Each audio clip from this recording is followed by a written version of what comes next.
नमस्कार, आप देख रहे हैं पुलिस महानगर। तो आइए शुरुआत करते हैं आज की कुछ खास खबरों से।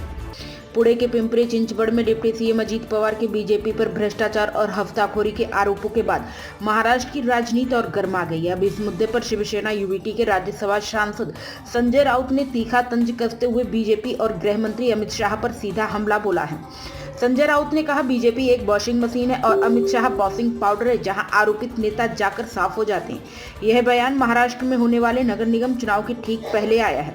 महायुति में दादर आती दिख रही है, जो मौजूदा सरकार में अहम रोल प्ले कर रहे हैं। उनका इस तरह बागी बयान देना बहुत कुछ कह रहा है। संजय राउत ने कहा कि अजीत पवार द्वारा बीजेपी पर आरोप लगाने के बावजूद सत्ता में साथ बने रहना पूरे महाराष्ट्र और राजनीति को उलझाने वाला सवाल है। उन्होंने याद दिलाया कि प्रधानमंत्री नरेंद्र मोदी ने भी पहले ही ऐसे सवाल उठाए थे। राउत ने कहा, बीजेपी के भोपाल सम्मेलन में भाषण देने के बाद कई नेता 8 दिनों के भीतर सत्ता में आ गए। सिंचाई घोटाले और आदर्श घोटाले जैसे मामलों का हवाला देते हुए उन्होंने कहा, जिन पर गंभीर आरोप लगे थे वे बाद में बीजेपी में शामिल हो गए। उन्होंने आरोप लगाया कि अमित शाह की मनमानी के कारण 2 पार्टियां टूटी और अजीत पवार की पार्टी भी बीजेपी के इशारों पर चल रही है।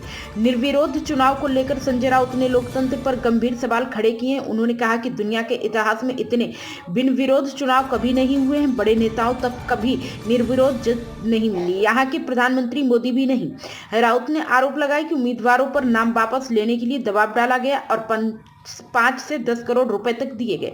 उन्होंने कल्याण और जलगांव का उदाहरण देते हुए कहा कि समय सीमा के बाद भी मुख्यमंत्री के आदेश पर नाम वापस लिए गए। चुनाव आयोग की जांच पर संजय राउत ने कहा कि यह सब दिखावा है और सच्चाई सबको पता है। उन्होंने दावा किया कि खुद चुनाव अधिकारियों ने फोन आने की बात मानी है। पार्टी के बागियों पर कार्रवाई की चेतावनी देते हुए उन्होंने कहा कि बर्लिन में बगावत की कोशिश हुई है और आगे बड़ा कदम उठाया जाएगा। अजीत पवार की राष्ट्रवादी पर बोलते हुए संजय राउत ने उनकी पार्टी अब अमित शाह की पार्टी बन चुकी है। ठाकरे परिवार और मनसे की बातचीत पर उन्होंने कहा, संयुक्त पहल जारी है। 6 तारीख को अहम मुलाकात होगी। महायुति कानून व्यवस्था पर हमला बोलते हुए उन्होंने कहा कि यह गुंडों का राज है और दोषियों पर तुरंत कार्रवाई होनी चाहिए। अब तक की खबरों में बस इतना ही। ऐसे ही खबरों के लिए बने रहें हमारे साथ। तब तक के लिए नमस्कार।